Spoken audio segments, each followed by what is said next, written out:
Hi, my name is Khush Monga. I am here with a settlement agent, Christy Dye from Platinum Settlement. Important question here now. The next topic is the structural and termite inspections because that is going to be for almost every single sale that you do. Yes. So, The fun part. I know, the fun part.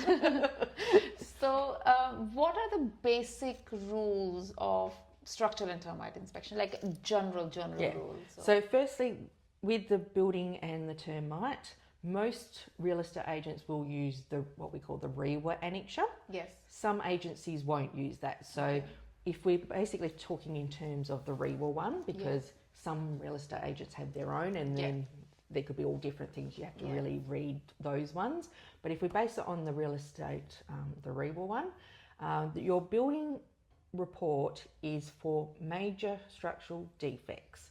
That is what the condition is referring to. When you get that building report, the building report will usually have safety issues, maintenance issues, can outline. Some even do your electrical items and that. But when we're looking at it in regards to a contract and a settlement perspective, we're looking, is there any major structural defects? Okay. If there is, then there's a process to that. If there isn't, then we advise the buyer that condition met. But then that's where the grey areas come in, because buyers get their report and go, oh, the seller's going to be fixing A through Z. And that's not the case, and unfortunately most buyers don't realise that. And we have the unfortunate news of saying, no, under yours, it's not. Yes, okay. Do you want to give some of the minor issue examples and major issues examples? Okay, so major structural defects, we find the very common ones are roof. Yes. So we're talking about your structural roof, not your roof cover, but the beams inside. Battens. And tie down straps. They seem to be the two really common ones that we deal with all the time. And it will depend on what your building report says. If it says it's a major structural defect, that's when you have then some rights under your contract. Anything that's minor, so a common minor thing which is not covered under your contract and the REWA clause actually specifically excludes it, is damp issues in your shower. We get it all the time. And a lot of buyers will be under the impression that that's going to be fixed. Unless it was a plumbing issue, as in there's a pipe leaking, which in most of these circumstances that's not the case, it's not going to be covered, because it's usually a grouting issue. So your grout might be getting a bit old, and so water seeps through and then it causes moisture. That's actually excluded from your building inspection report. And it is how the inspector has actually written in the report as well. If he writes saying it's a damping issue, the moisture is high, then it's probably the grouting. But if he says cannot confirm it's a plumbing issue or the grouting issue? Yes. So what we say if I'm acting for a buyer, we would ask the seller to ensure that there's no plumbing issues. A lot of them won't do anything, and unless you can prove that it's a plumbing issue, you don't really have much recourse, because they'll go, well, it's a damp issue, it's not covered under the contract, you can't get out of it. If you as the buyer could prove that it was a leaking pipe, so sometimes you can get a plumber to come to your final inspection. That's one way of doing it, but obviously there's rules under your final inspection. But yes, most will say what you've said, that it could be, but I don't think I've had any that have actually been a pipe. It's all to do with I had one, but then we just did a pressure test and we proved it was not. So that's another way. Pressure test. You can usually tell if it's a leaking pipe. The moisture will be too high if it's a leaking pipe. So are sellers, you said, are sellers liable for the maintenance issues? No, they're sort of like an FYI to the buyer. So when you become the owner, these are some maintenance things you may want to take care of as part of your new ownership. A lot of people, like I said, will think that everything that's in a building report, the seller's responsible for fixing, but they're only responsible for major structural defects that are noted in the main residential building. Okay. unless they've specifically, because in the rework clause there is a section where you can put other items such as patios that have been put on after, retaining walls, garages and all that. But if there's nothing in there, it's the main residential building. Okay. So if there is something written in a special condition, for example, floors being damaged, to confirm whether it's a water damage by the plumbing or is just a normal damage, does the special condition overrides the joint form of general conditions? Well, the joint forms of general conditions don't necessarily state sort of specific things. You're basically, if there's no conditions in your contract, you're basically getting a property as is. The joint forms won't say it has to be in a structural sound state or anything like that. You're basically buying it as is. So you definitely have to refer to your special conditions to show what sort of things you need to meet. Okay.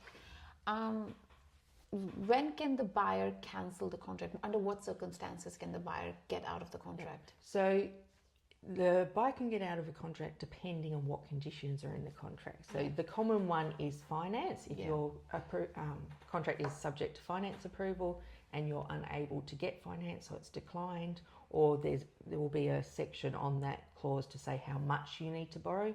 If you've, say, put 750 but the bank's only going to lend you 250, you can issue a notice saying, well, I can't borrow enough, so I can't proceed with the contract.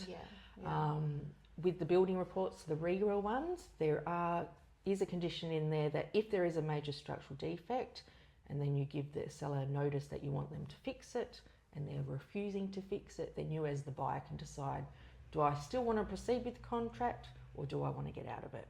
And if you do want to get out of it, then you can cancel the contract and get your deposit back. Oh, you can actually get your deposit back? Yeah. Okay. They're usually the two main ones. Yeah. The only other time would be or FIRB approval. That's another one. So it would have to be a specific condition written other than the finance. Okay. So if the seller does not agree to fix the major structure issue, but the buyer still want to proceed with the property, can the seller offer like a compensation? Yeah, they can also do that. So the seller doesn't have to fix it. We can say, look, can we agree to X amount to cover it? And then the buyer can fix it later or not fix it, whatever the case may be. What they do afterwards is their prerogative. But yes, that's also an option. But if the seller's just saying no altogether, then I don't want to compensate and I don't want to fix it, then that's when the buyer can either cancel or still proceed. It's their decision. Okay. So if you find a termite on the property, what are the rules around that? Yeah. So similar to the building clause, if you're using the REWA one, and depending which one you use, because one will just deal with termites and the other one will deal with timber pests, which includes sort of things like fungal decay and things like that. So if you found a termite and it's in the main residential building, the clause will usually say that the seller needs to, you have to treat it, and if there's any damage, fix that damage. Similar to the building clause, if the seller doesn't want to do any of those, there's usually a thing in there that says that the buyer can withdraw from the contract. Again, it's always important to read those conditions to what your remedies are, because especially if you're using a different clause, it might be different, but most of them will usually give you an out of the contract if the seller's not wanting to fix it. But usually they just have to treat it, and if there's any damage, fix it. But that's in the main residential building. If it's in a tree stump, then it would be nice if the seller treats it, and in a lot of circumstances they will, but they're not obligated to. But hopefully they will, just to avoid any issues later down the track. But again, that wouldn't be covered under the main residential building.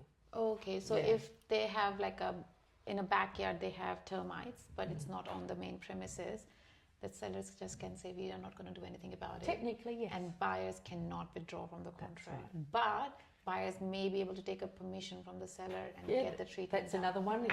Say, well, can we at least treat it, because we don't want, in the next, settlement could be 3 weeks away. Who knows what happens in that time frame.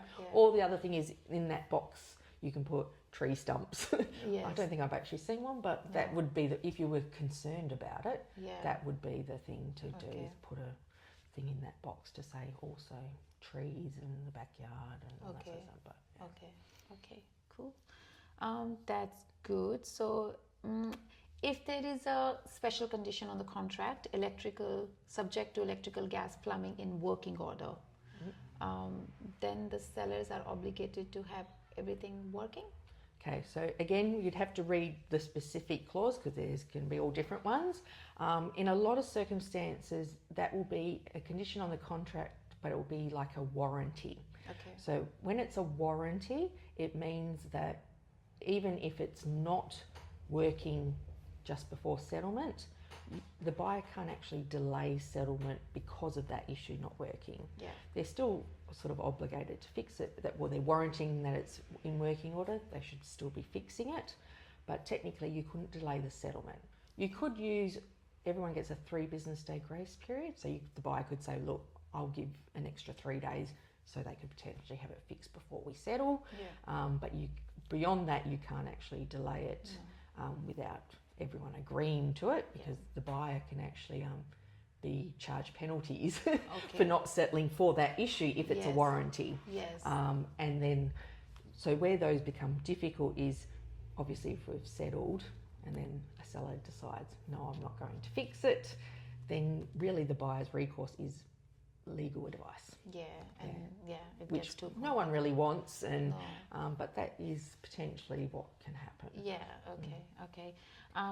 So in this scenario, like you said, so there is a lot of cases like houses that we sell, there is a point to have a globe outside or inside the house, but there is no globe.